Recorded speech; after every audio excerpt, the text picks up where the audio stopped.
We try to bring you the picture from throughout the country, including, of course, right here in our backyard. We've heard from a Brigham Young fan, from Grayson Grundhafer, and also much more to come. J.J. Joe, former Baylor quarterback, Baylor color analyst on Baylor Radio, will join us at 4:30. Mike Scarborough joins us, TigerBait.com. He's got LSU all covered.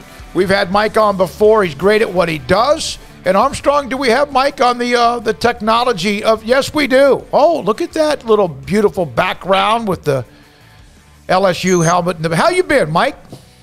I'm doing good. We're just kind of wondering if we're going to have an interim situation or if Orgeron's going to finish out the season. And it's before I went on with you guys, getting a text from someone saying thinking it'll be Sunday or Monday. But we thought that last week. So I don't know which way this thing's going to go, but what I do know is that the fan base has really not wanted to talk about breaking down the LSU-Florida game tomorrow morning.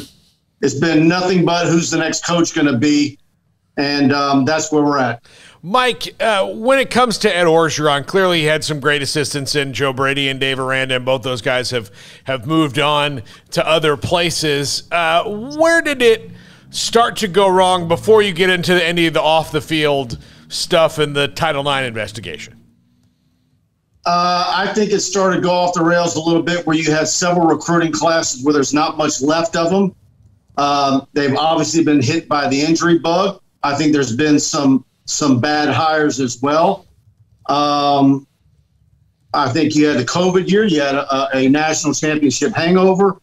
I think there's a lot of stuff probably in Ed Orgeron's personal life that could have had something to do with it that's been documented over and over here locally. But it's just and what's unfortunate is that I do think in this last go-round of hires that he's got some good coaches on that staff. Durante Jones is defensive coordinator. Blake Baker is linebackers coach. I think Andre Carter has done good with the defensive line. Obviously, I think probably the biggest factor as to why LSU's in the shape they're in is the offensive line is just not of SEC caliber, but it goes beyond that. There's a little bit of everything into this gumbo pot as to why LSU's gone from the heights of one of the most magical seasons in college football history to the butt of a lot of jokes. Mike, can you give us kind of a short summary of the injury list? I mean, it seems like every day it's been one or two new names for like the last week that have become sidelined. Yeah, you've lost both your starting defensive ends. Andre Anthony earlier in the season, now Ali Gay's out for the year. You've lost both of your All-American cornerbacks. There wouldn't be anybody in the country that LSU would want to have swapped starting cornerbacks with going into the season. So Stingley and Eli Ricks are both out. They've had some injuries in safety that they've had to move some guys around. Before the season even got kicked off, they lost Dario Rosenthal, their starting left tackle, who ended up transferring to Kentucky and starting against them last week. So it's John Emery, who was a five-star running back, was ineligible, which was something they obviously knew last December because he finished the fall semester and wasn't a full-time student. How that got past anybody, how he was allowed to only carry 9 hours, thus being a part-time student, is beyond me. With all the checks and balances, the academic center, the tutors, the guidance counselors, position coaches, so many people that have their hands on that kind of information. So it's just been one little disaster after another that's culminated into a big disaster. Isn't that, although not quite the same, when you see some of what LSU has been, the mud that they've been dragged through with some of the other stuff involving Miles or whatever, isn't that something that kind of continues to go back to who all are doing the checks and balances, whatever it might be? Yeah, and I don't know what the inner workings are. Y'all know who Austin Thomas is. He was at Baylor. Scott Woodward brought him in to try and be a general manager to fix some of these things. But I don't know what his day-to-day activity is. And that's another part of this football program. I don't know if it's as big at Baylor as it is at LSU and a lot of SEC schools. But there sure are a lot of analysts and people in the building that have jobs that, you wonder where the duplication is and who's doing what, because some of the stuff that you see just doesn't make sense. And I think another part of all this, too, is where LSU's really – I've never seen so many injuries that LSU's had. If you look at the starting depth chart for the UCLA game week and you start marking through guys who are no longer available because of injury, either catastrophic and then even backups, I mean, it's almost every line. I mean, that's how many starters they're missing. And it was the same thing last year. So I don't know what they're doing in the strength and conditioning program that's different than they did previous years. But this is unlike any year I've ever seen, which then, of course, has Ed Orgeron in the predicament he is, where he's essentially, my show the other night, the title of it was that the Ed Orgeron era is terminal. And I think hospice is well in the house now and administering heavy doses of pain meds. So you mean if they beat Florida, he's gone anyway? Yeah, I don't think there's any scenario where he stays. Okay. What kind of coach do they want? Do the fans want? What kind of coach do they need? Because both those things often don't intersect. Well, here's the thing. Y'all know all about the Title IX stuff that's going on. So, I know there's a lot of fans that would keep bringing up Lane Kiffin. And, of course, I think Jimmy Sexton, his agents, is making sure that his name's out there hot and heavy. I just have a hard time believing that is a Woodward type of hire. I think he absolutely wants a very sober, established guy who's going to bring some consistency and stability to the program. So, when we start putting out a hot board, and I think LSU's hot board is going to be very similar to what you see at USC. There's a lot of overlap. Mario Cristobal is probably the top of my list. Kiffin obviously will be there. But Brian Kelly, James Franklin, Luke Fickell, and Bill O'Brien, offensive coordinator at Alabama. And there's others. I mean, we've talked a bit about the coach at Boston College, Coastal Carolina. Eric Bieniemy's name is coming up a good bit. Mel Tucker. So I think that's some of the names to watch out for right now. So on one hand, I'm telling LSU fans, look, you're disappointed and you're disillusioned and you don't even care. I mean, I had a buddy of mine send me sweet tickets with all the fixings and the fancy food and the alcohol and the sweet and parking pass and the works. And I had a hard time getting rid of it for tomorrow morning. Wow. That tells you everything, too. When an LSU-Florida game is kicking off at 11 a.m., something is wrong. No doubt about it. Nobody wants to be in a football stadium in Baton Rouge or in their seat or on their way to the stadium at 7 or 8 a.m. That doesn't work in Louisiana. Mike, I have to at least ask you because you just ran down a list of names there. But, we do cover Baylor, obviously. Do you think that they would want to make a phone call to Dave Aranda just to see his interest level? I don't know. I don't think so. But who knows? I mean, I didn't mention him. There's Billy Napier at UL Lafayette. His name comes up a good bit. I was joking during the summer. He was, when Ed Orgeron does his football camps, he allows all the coaches from all the state schools to be there at his football camps because, they'll have 600-800 kids. And it's a great thing for Louisiana Tech, the Raging Cajuns, Tulane. They're all there, and they're able to scout prospects too. Well, Napier was there every day. And I said, what is he doing, measuring for drapes? I mean, he didn't miss a day that he could have been out there at 3 camps. So, but look, I think the list is going to be substantial. I think he's going to go big. That's what he does. You guys know that.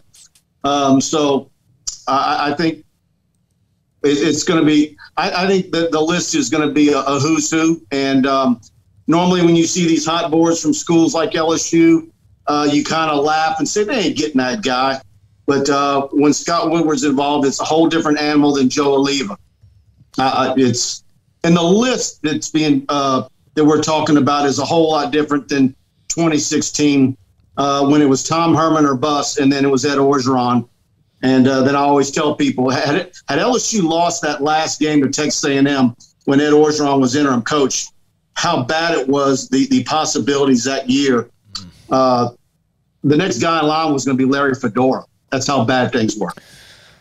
Yeah, we saw him instead in Waco, and it didn't last long. And we don't know if that was just a strange year because of all the things they couldn't do, really, and the connection and the practices, no spring drills. But it was not a good year, obviously, for Larry. And there could have been more reasons than just him being the offensive coordinator.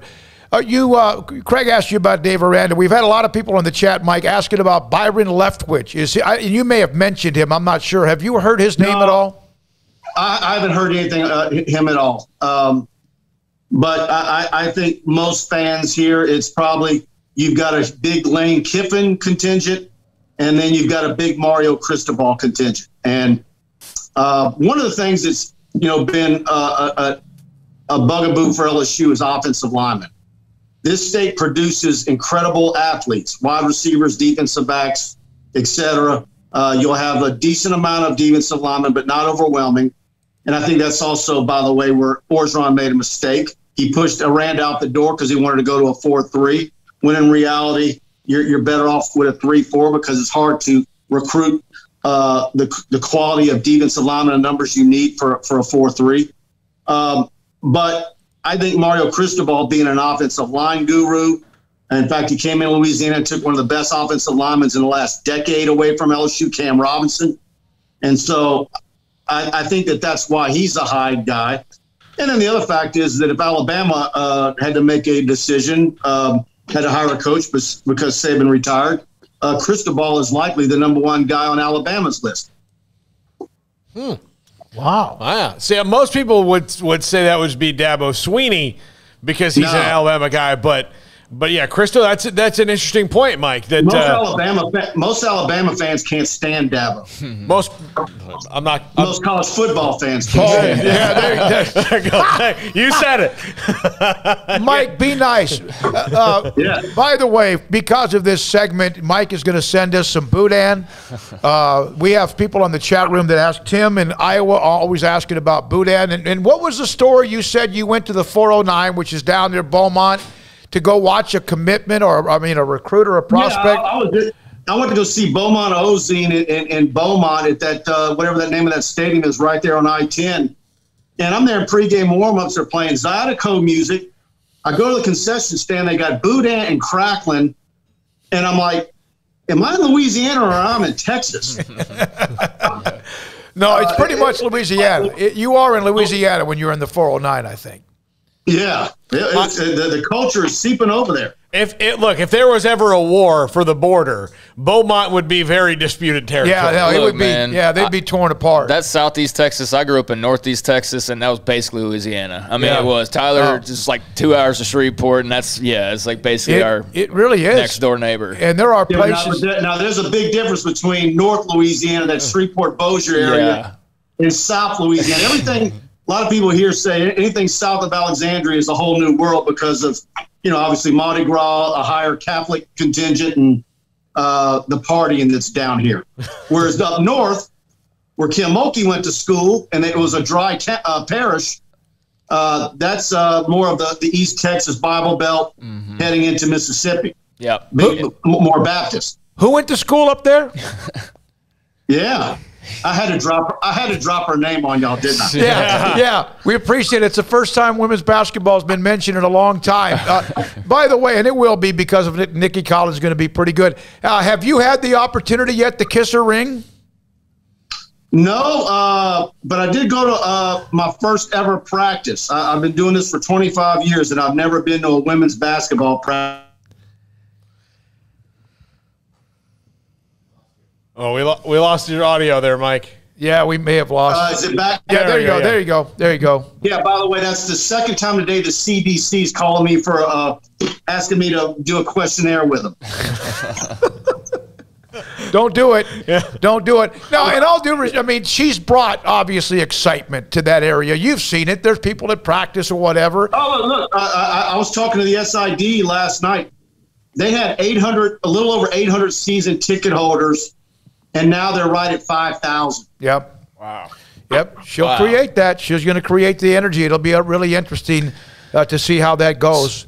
And now you can also learn how to get to those women's basketball games. Yeah, I'm. Their first game is a high school deal, like at 11 in the morning, and it's going to be open to all high schools for free.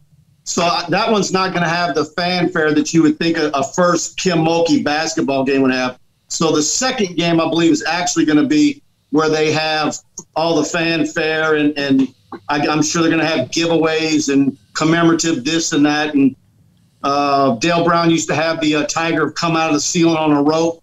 They might even have some of that and fireworks and all that stuff. You and our conversations that you and I have about many things we should record those because they would be absolutely amazing podcasts. But I love those conversations. Hey, but Smoak, we'd be canceled. Yeah, we would be canceled. We would absolutely be canceled. Hey, Mike, enjoy the weekend. Although I don't know if anyone is, but thanks for the update on Ed Orgeron and what's going on with LSU football. It's amazing how that flipped so quickly after 2 or 3 years ago, that national championship. Thank you, buddy. It's unbelievable. Yep. Anything you guys need, talk soon. Hey, y'all have a good weekend. We love going to Mike for anything LSU, and he, of course, he and I probably have talked 15 or 20 times in the last 5 months or so since Kim Mulkey eventually moved to Baton Rouge and LSU. All right, at the bottom of the hour, we'll hear from J.J. Joe. Well, that's interesting to hear that even if they beat Florida, like it doesn't even matter. Yeah. Like it doesn't even matter at all. Isn't that nuts? I mean, it is, and it's also like you can see the writing's been on the wall for a long time. I mean, they had that magical run, man, and it was great, and it was an all-timer, and nothing will ever change that for LSU fans. They'll have that for forever, but, you cut out like 75% of your brain and then, act like you're going to still be operating the same. No, you're not. You're not going to when you lose the assistant coaches that they did, and Dave Aranda being one of those, and then you lose the talent that they had on top of that. I mean, yeah, okay, you recruit 5 stars and blah, blah, blah, blah. That's fine, but not every 5-star is Joe Burrow, and he wasn't a 5-star. So, like, the world came together for them that year in every way, shape, or form, and they had one of the greatest all-time teams ever. And then since then, it's been nothing but bad. So hopefully LSU fans enjoyed it, and now you get ready for a coaching search. Yeah, and it happens more often now than you really would have in the past as a school wins a national championship and then a couple years later soured on the coach. I read an article in The Athletic the other day. It happened to Urban Meyer at Florida. It happened to Jimbo Fisher at Florida State. It happened to Gene Chizik. It's happened to Ed Orgeron. The expectations become higher, and when the coach doesn't meet that magical year's expectations, no matter what, then all they get a year or two of everything you do is great, and then after that, all of that goodwill is gone, because if you haven't done it again, if you haven't been Nick Saban, then people get mad and they get tired of you. It might be happening to Dabo Swinney right now. I mean, if Clemson doesn't get it turned around, I don't think so, but if they don't get it turned around in a hurry, he's going to experience it as well, whether he deserves it or not. It's interesting. I'd like to know, and I don't have it off the top of my head, coaches from, let's say, and I know this is like for some of you well before you were born, but coaches from around this, let's say 1970 and on, but not in the last 10 or 12, 15 years. We've seen Les Miles, Gene Chizik, Orgeron's about to be one, whatever we've mentioned, gone, fired. Coaches in the 70s that won national titles, how many of them were run out of town? Was John Robinson? No, he went to the NFL, right? Yeah. I don't think John McKay was. I know Darryl Royal wasn't, although he kind of eventually, because Oklahoma started to have their success in what Switzer was doing. Switzer was because of the scandal in the late 80s.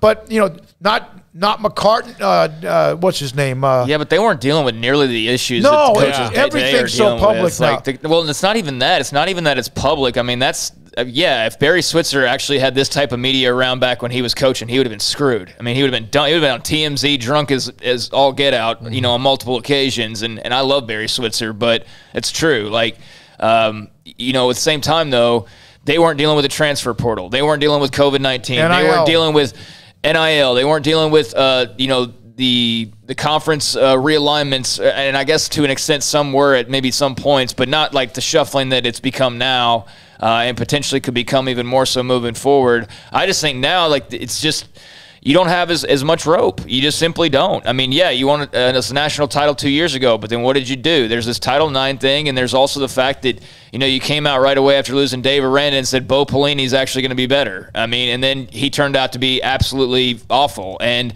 you did not replace the talent on the offensive side of the coaching staff either. You know, I don't know. Edo seems like a good dude. I've never ever once believed he was a great football coach by any means. I think, just like I said, everything came together for LSU that year across the board. But it's fascinating to see, you know, a downfall so quickly. It really, regardless of why it happened or how it happened or whatever. And let's face it, you get 3 years at best. And if you win a national title, you may get yourself a little bit longer. But not if you don't win still at a regular level, and not if you also have a bunch of stuff swirling that could be damaging. Well, and think about what LSU had the problem with. Les Miles, there are 22 starters on the football team. 21 of them, every other school but maybe Alabama would have traded player for player and gotten better. But the one he could not find a quarterback to save his life. And then Joe Burrow transfers in from Ohio State, has kind of an okay junior season, and then his senior season becomes the Joe Burrow we're watching now. But there, by the grace of Joe Burrow, they still would be kind of doing the same thing with Les Miles, where they would win most of their games because they had a lot of talent, but when they played a team with an elite quarterback, they would lose. Well, because that's what would happen. When they won their national title under Les Miles, was that not with Matt Flynn? Yeah. And that was not with what you would call, Matt Flynn was a hell of a high school quarterback in Tyler, as Craig's friend, and played with him a little bit in baseball. But they won with Matt Flynn. Jamarcus Russell was before that, I think. Yeah. They didn't win with him. No, he might have been, I think, before that. Who was their quarterback the second time they came around and won it? It was Matt Mock and Matt Flynn. Matt Mock, and neither one of them were first. Yeah, Matt Mock was first. That's right. Neither one of them are looked at as somebody like your Matt Mock beat Oklahoma. Yeah. That's right. And Oklahoma had the greatest team of all time, and then proceeded to lose 2 national title games in a row.